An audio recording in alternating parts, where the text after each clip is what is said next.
Qué bueno que estés aquí. Siéntete cómodo. Cuéntanos de dónde eres. Suscríbete y vamos al terror.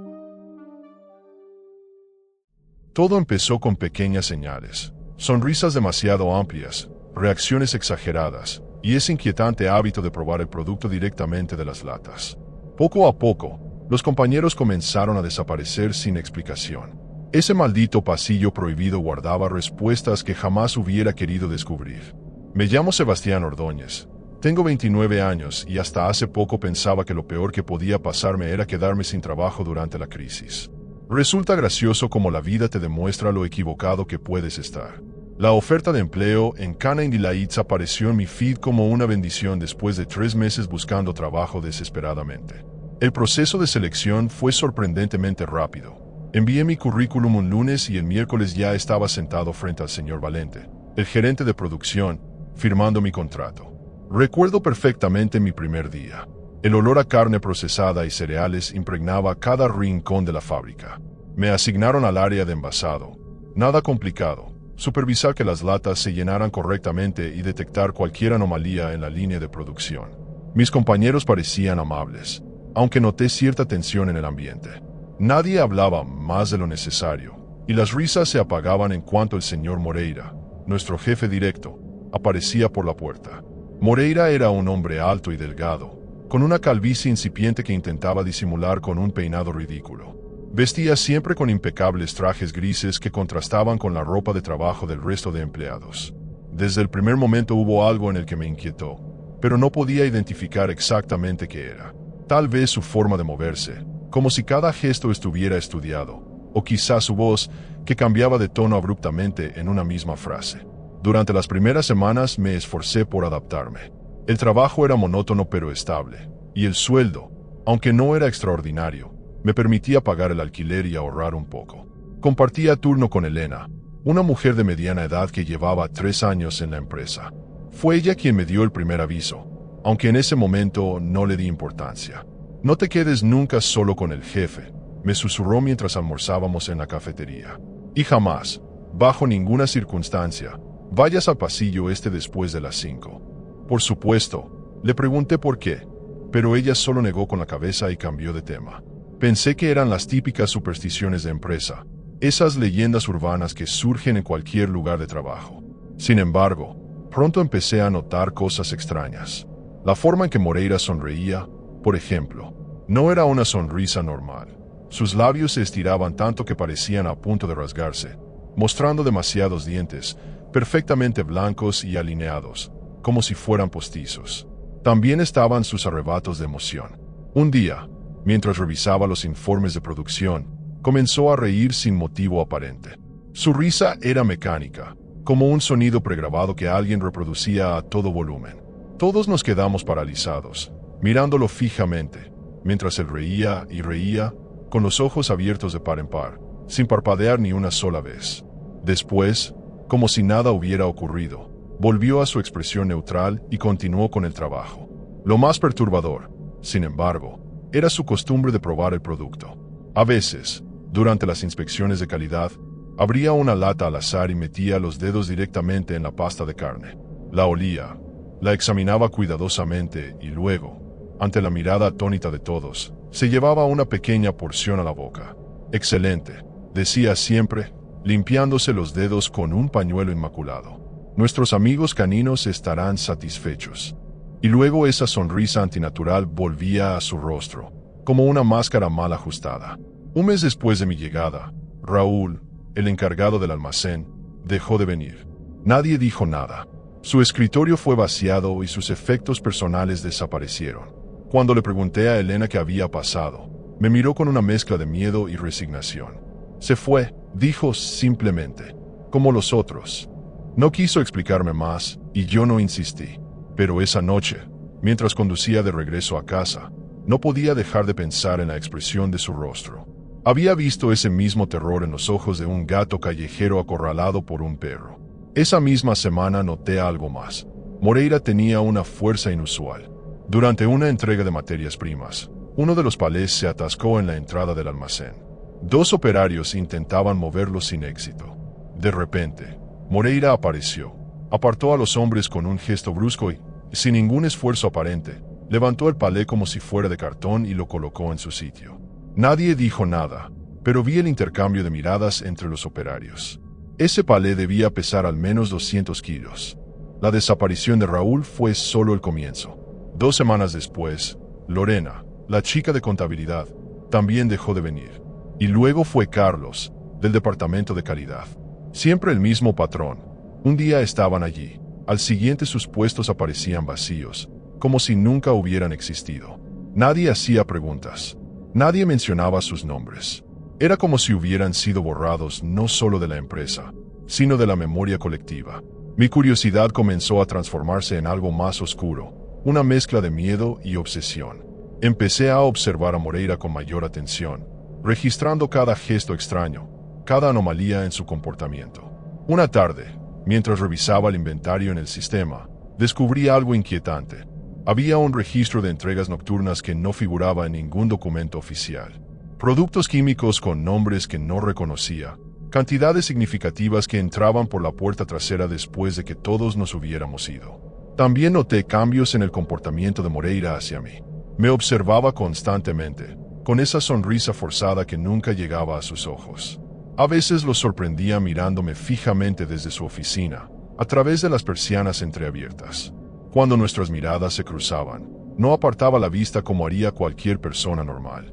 Mantenía el contacto visual durante un tiempo incómodamente largo, sin parpadear, como un depredador evaluando a su presa. Un día, mientras estaba en el baño, escuché a 2 empleados veteranos hablando en voz baja. «Es igual que con Martínez», decía uno. «Primero lo llama a su oficina, luego desaparece».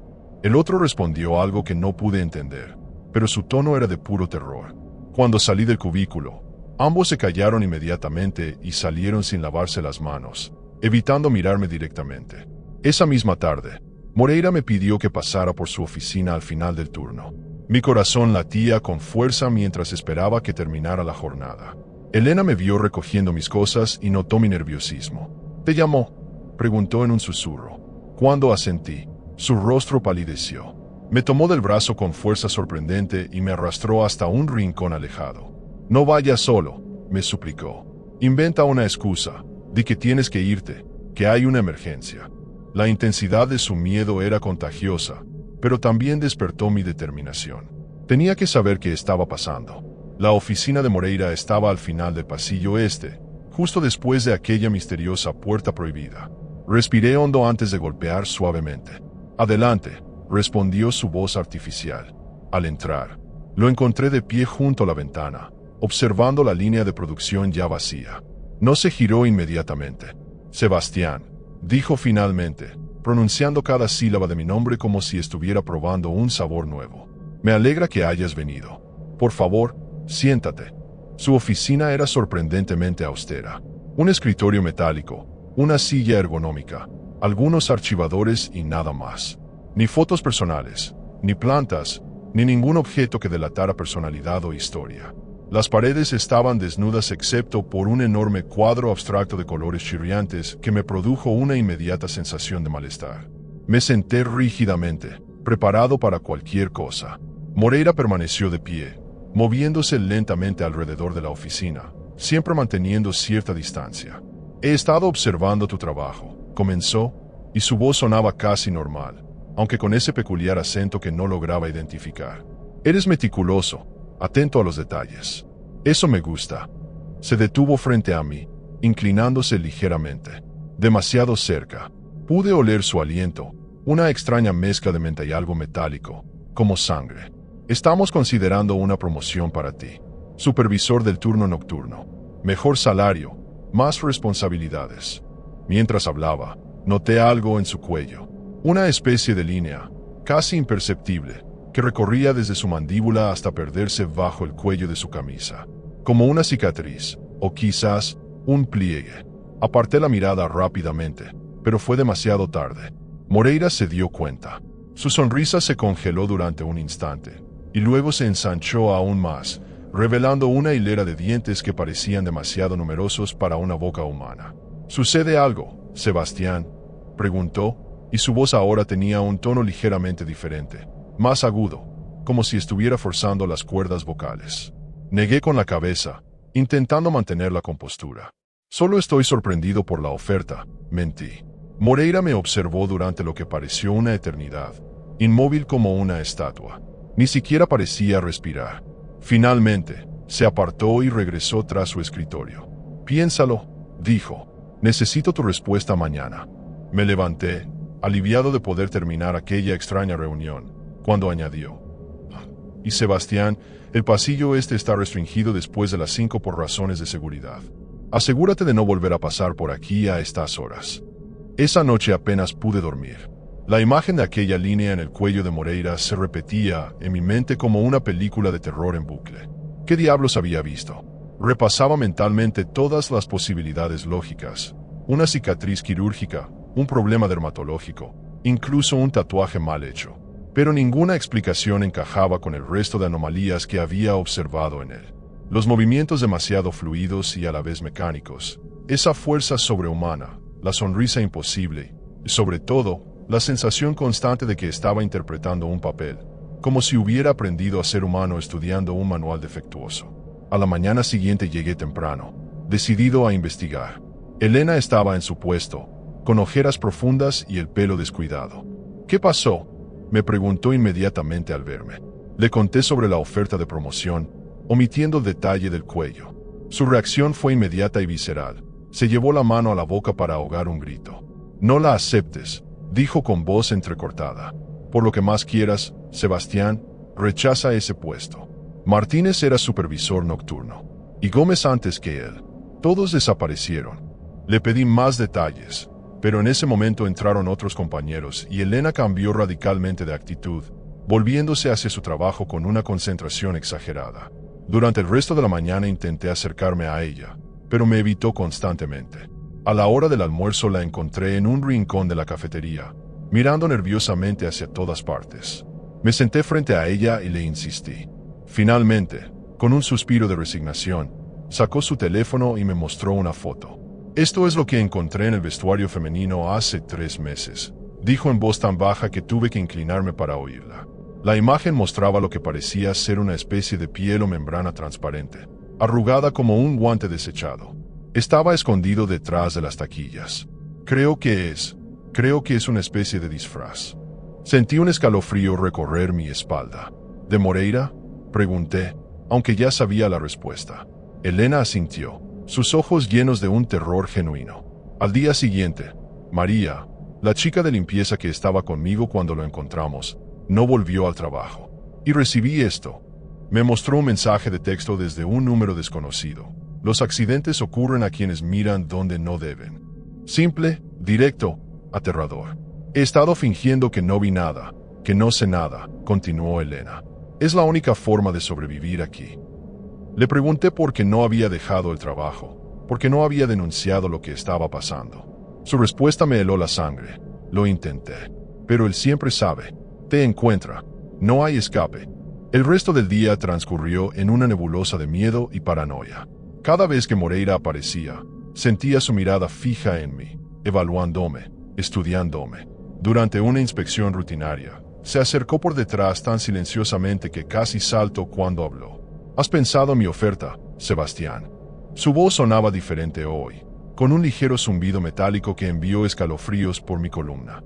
Aún estoy considerándolo, respondí, intentando que mi voz sonara firme. Moreira ladeó la cabeza en un ángulo imposible, como si sus vértebras cervicales no existieran. No te tomes demasiado tiempo, dijo, y juro que vi algo moverse bajo la piel de su mejilla, como si algo se estuviera reajustando debajo. Decidí que necesitaba pruebas, algo concreto que mostrar a las autoridades, porque claramente estábamos tratando con algo que iba más allá de un jefe excéntrico. Ese día, Moreira anunció que tendría una reunión fuera de la fábrica y no volvería hasta el día siguiente. Era mi oportunidad. Cuando todos se fueron, fingí haber olvidado mi chaqueta y regresé. El guardia de seguridad me conocía y no hizo preguntas, limitándose a recordarme que cerrara bien al salir. El silencio de la fábrica vacía era opresivo, interrumpido solo por el zumbido constante de las máquinas en stand-by. Me dirigí directamente al pasillo este, ese corredor prohibido que todos evitaban. A diferencia del resto de la fábrica, iluminada con fluorescentes industriales, Este pasillo estaba en penumbra. Solo una débil luz rojiza emergía de algún lugar al fondo. Avancé lentamente, registrando cada detalle. Había marcas en el suelo, como si algo pesado hubiera sido arrastrado repetidamente. Y un olor que no pertenecía a una fábrica de comida para perros. Era dulzón y metálico, como carne en descomposición mezclada con productos químicos.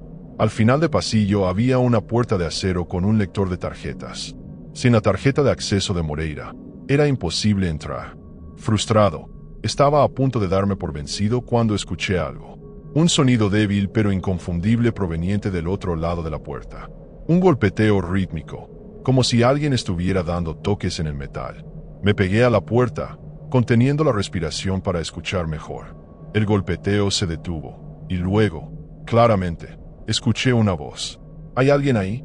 Por favor, ayuda. Mi corazón se aceleró. La voz sonaba débil, desesperada. ¿Quién eres?, pregunté en voz baja, pegando mi boca al borde de la puerta. Hubo un momento de silencio, y luego, me llamo Diego. Por favor, sácame de aquí. Él va a volver pronto. Diego. El nombre me resultaba familiar. Entonces recordé. Era el técnico de mantenimiento que había renunciado hace un mes.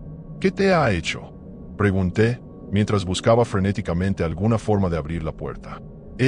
No es humano, respondió Diego, su voz rompiéndose. Nos usa para...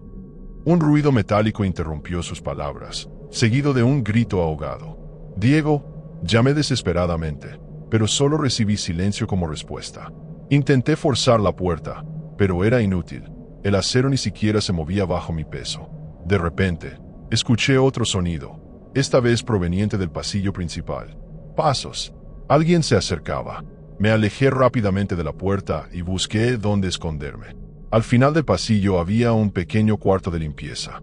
Me metí dentro, dejando la puerta ligeramente entreabierta para poder ver. El corazón me latía tan fuerte que temía que pudiera oírse. Los pasos se acercaban, lentos y rítmicos, demasiado uniformes para ser naturales. A través de la rendija vi una figura que se detenía frente a la puerta de acero. Era Moreira, o algo que pretendía ser Moreira. Pasó su tarjeta por el lector y la puerta se abrió con un zumbido electrónico. Antes de entrar, se quedó inmóvil durante unos segundos, como si estuviera olfateando el aire. Giró la cabeza en mi dirección, sus movimientos mecánicos y precisos. Por un terrible momento, pensé que me había descubierto, pero luego entró en la habitación y la puerta se cerró tras él. Esperé varios minutos, paralizado por el miedo. No quería irme sin saber qué le había pasado a Diego, pero tampoco podía arriesgarme a ser descubierto. Finalmente, la puerta volvió a abrirse. Moreira salió, pero algo había cambiado en él. Su traje, siempre impecable, mostraba ahora una pequeña mancha oscura en la manga. Se detuvo nuevamente, ajustó su corbata con un movimiento demasiado fluido y se marchó por el pasillo principal. Esperé hasta que el sonido de sus pasos desapareció por completo antes de abandonar mi escondite. Me acerqué a la puerta de acero, sabiendo que era inútil, pero necesitando intentarlo una vez más. «Diego», susurré. Nada. Apoyé la oreja contra el metal frío, intentando captar cualquier sonido. Durante un instante creí escuchar un débil gemido, pero podría haber sido mi imaginación, alimentada por el miedo y la adrenalina. Con el corazón encogido, me obligué a abandonar el lugar. Necesitaba un plan mejor, evidencia concreta y, sobre todo, ayuda. Esa noche, en la seguridad relativa de mi apartamento, investigué todo lo que pude sobre Canine Delights. La empresa existía desde hace apenas 5 años y había crecido exponencialmente, desplazando a competidores mucho más establecidos. Los foros de la industria mencionaban su innovadora fórmula patentada que hacía que los perros prefirieran su comida sobre cualquier otra. No había información sobre sus directivos, solo una vaga referencia a un conglomerado extranjero como propietario. También busqué información sobre personas desaparecidas en la zona durante los últimos años. Lo que encontré me dejó helado. 17 desapariciones en un radio de 50 kilómetros alrededor de la fábrica. Todas personas entre 25 y 40 años, todas sin resolver. En varios casos, la última ubicación conocida de la persona desaparecida era cerca de nuestras instalaciones. La policía había investigado, por supuesto, pero nunca encontraron nada sospechoso. La fábrica tenía todos sus permisos en regla y colaboró plenamente con las autoridades. A la mañana siguiente, llegué temprano nuevamente, determinado a hablar con Elena antes de que empezara el turno. La encontré en el vestuario, visiblemente agitada. «No vino por ti anoche, ¿verdad?», me preguntó en cuanto me vio.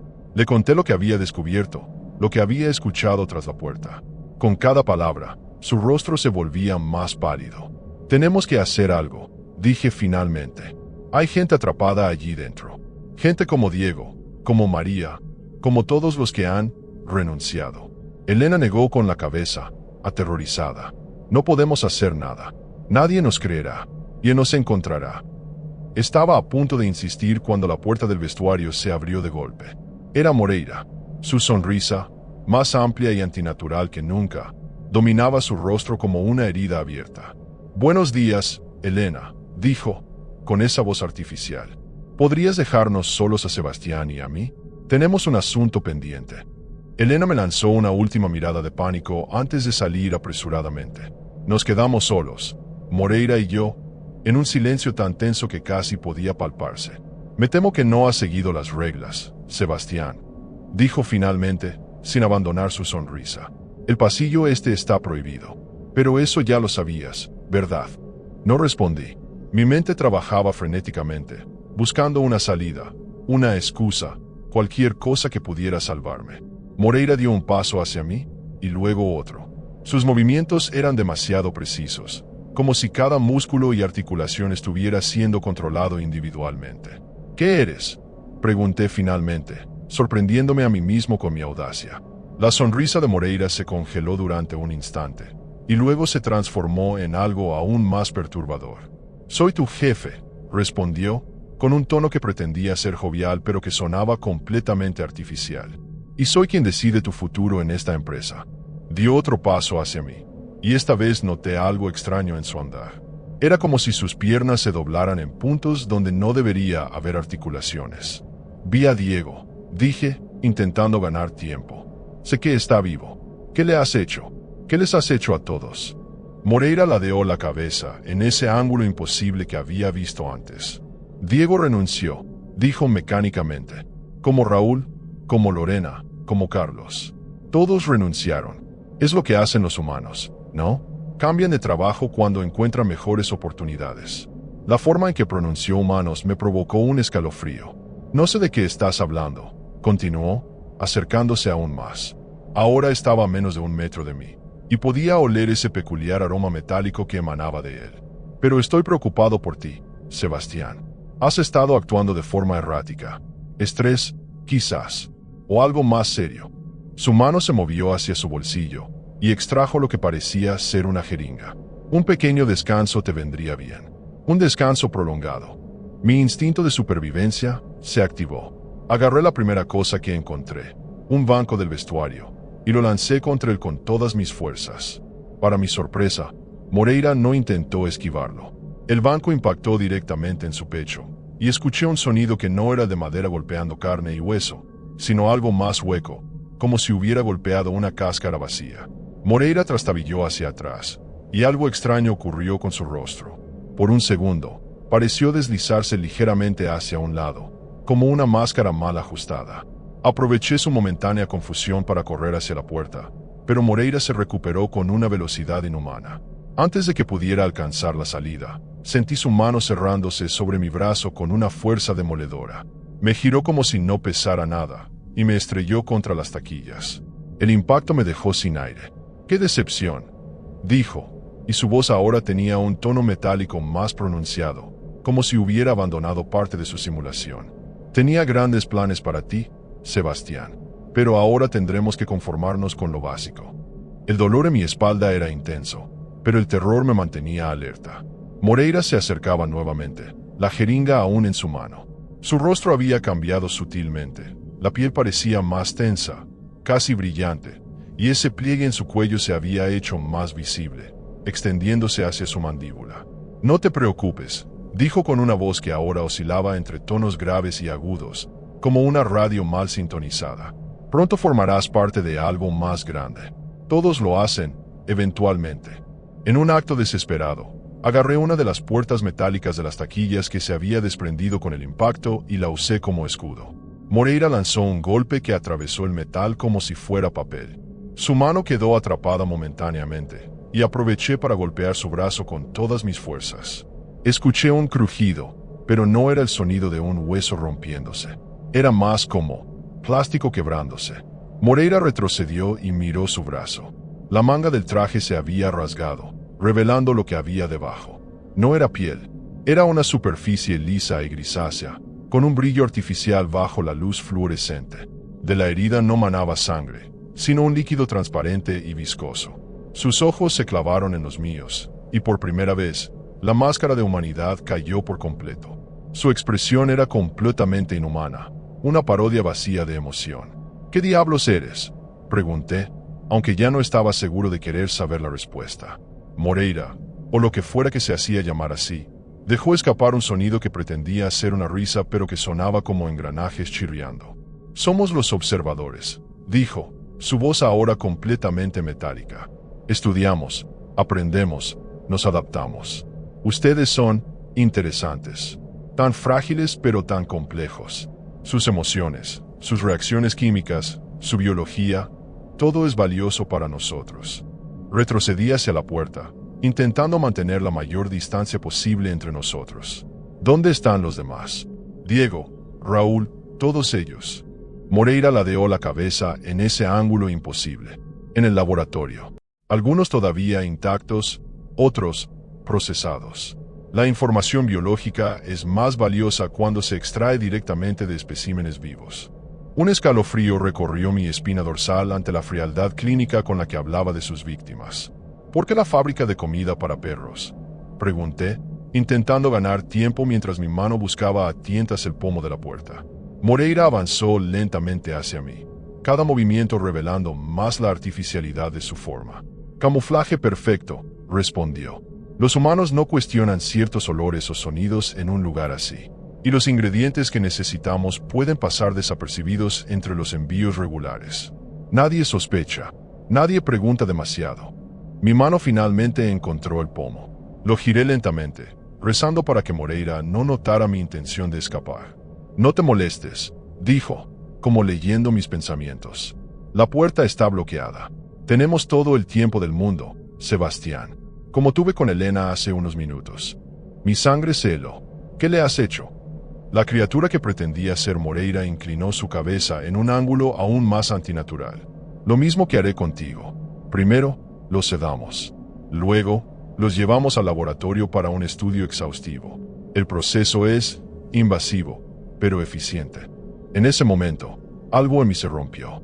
El miedo dio paso a una rabia ciega, primitiva. Si iba a morir, no lo haría sin luchar. Me lancé contra él con todas mis fuerzas, golpeando su pecho una y otra vez. Moreira apenas reaccionó, como si mis golpes fueran insignificantes. Entonces, en un movimiento imposiblemente rápido, me agarró por el cuello y me levantó del suelo. Mis pies pataleaban en el aire mientras sentía que la presión en mi garganta aumentaba. Fascinante, dijo, observándome con esa mirada vacía. Esa reacción de lucha o huida, tan básica pero tan poderosa. Los humanos son realmente notables cuando se enfrentan a la extinción. Mi visión comenzaba a nublarse cuando, de repente, la puerta del vestuario se abrió de golpe. Una figura entró apresuradamente, y escuché el característico sonido de una pistola al amartillarse. «Suéltalo, ahora». La voz era firme, autoritaria. Moreira giró su cabeza en un ángulo de 180 grados, sin mover el resto de su cuerpo, para mirar al recién llegado. Era un hombre alto, vestido con un traje oscuro, con una placa que brillaba en su cinturón. Inspector Vega, se presentó. Policía Federal. Y usted, o lo que sea que es usted, está bajo arresto. Moreira me soltó, y caí al suelo tosiendo y jadeando. Inspector, dijo, su voz volviendo a ese tono artificial de cordialidad que tanto me había inquietado desde el principio. Debe haber un malentendido. Soy simplemente el gerente de esta instalación. Vega no bajó su arma. Sabemos lo que eres, respondió. Hemos estado siguiendo tu rastro desde hace meses. Las desapariciones, los envíos nocturnos, las anomalías energéticas. Todo encaja. La criatura que se hacía llamar Moreira permaneció inmóvil durante unos segundos, como si estuviera procesando la información. Luego, sin previo aviso, se movió a una velocidad imposible hacia Vega. Sonaron 2 disparos, y vi como el pecho de Moreira se abría en 2 puntos, revelando un interior que definitivamente no era humano. Un entramado de cables, tubos y un material que parecía carne sintética. Moreira se detuvo, mirando los agujeros en su pecho con lo que parecía ser genuina sorpresa. Balas de tungsteno recubiertas de un compuesto especial, explicó Vega, diseñadas específicamente para tu tipo. No eres el primero que encontramos. La criatura emitió un sonido agudo, como una interferencia electrónica, antes de caer de rodillas. Sus movimientos se volvieron espasmódicos, y su rostro comenzó a desprenderse parcialmente, revelando debajo una estructura metálica con sensores que imitaban ojos y boca. Vega se acercó cautelosamente, manteniendo su arma apuntada. ¿Estás bien?, me preguntó sin apartar la vista de Moreira. Asentí, aún demasiado conmocionado para hablar. Elena, logré decir finalmente. Dijo que la había atrapado. Vega asintió. La encontramos sedada en una habitación trasera. Estará bien. El resto del equipo está asegurando el edificio y liberando a los otros cautivos. Mientras hablábamos, Moreira intentó levantarse una última vez. Su cuerpo entero convulsionaba, y de su boca salía un líquido espeso y negro. ¿Quién eres?, le pregunté, encontrando una valentía que no sabía que tenía. La criatura giró lo que quedaba de su rostro hacia mí. Somos los precursores, dijo, su voz ahora completamente distorsionada. Esto es solo el comienzo.